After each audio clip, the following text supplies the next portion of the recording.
2018 में खुद सोनिया गांधी जी के बारे में बहुत ही अपमानजनक शब्द प्रधानमंत्री जी ने कहे थे। महिला आरक्षण की बात करने वाले, महिलाओं के बारे में वाहवाही लूटने की कोशिश झूठ बोलकर करने वाले कहते हैं अपनी स्पीच में, ये कांग्रेस की कौन सी विधवा थी जिसके खाते में पैसा जाता था। ये सब दिन क्या है प्रधानमंत्री रहते हुए आदरणीय सोनिया गांधी जी के बारे में। और मुख्यमंत्री गुजरात का रहते हुए इन्होंने त्रिवेंद्रम के सांसद शशि थरूर जी की वाइफ के बारे में, सुनंदा पुष्कर जी के बारे में कहा था 50 करोड़ वाली गर्लफ्रेंड। ये प्रधानमंत्री के स्तर के व्यक्ति और मुख्यमंत्री स्तर के व्यक्ति के ये शब्द हैं, जो कभी मुख्यमंत्री थे तब के शब्द हैं, और जब प्रधानमंत्री बने तो सोनिया गांधी जी के बारे में किस तरह के अपशब्दों का इन्होंने इस्तेमाल किया। नेशनल क्राइम रिकॉर्ड ब्यूरो बताता है rapes against Dalit women witnessed a troubling 45% increase from 2015 से 2020। दलित महिलाओं के साथ बलात्कार के केसेस में 45% की बढ़ोतरी हुई है बीजेपी के सत्ता में आने के बाद से। और इन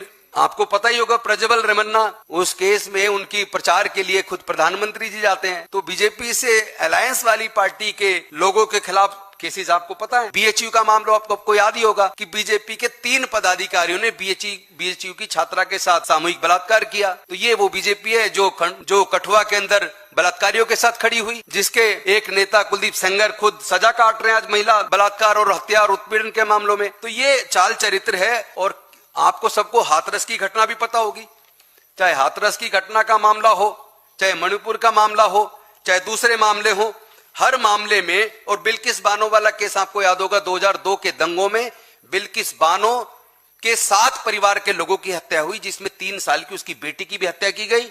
और इतना ही नहीं, बल्कि उनके साथ सामूहिक बलात्कार किया गया और बलात्कारियों को बीजेपी की सरकार ने छोड़ दिया। और छोड़ने के बाद विश्व हिंदू परिषद बीजेपी से जुड़े लोगों ने उनके गले में माला डाल के उनको मिठाई खिलाने के वीडियो फोटो आपने सबने देखे होंगे।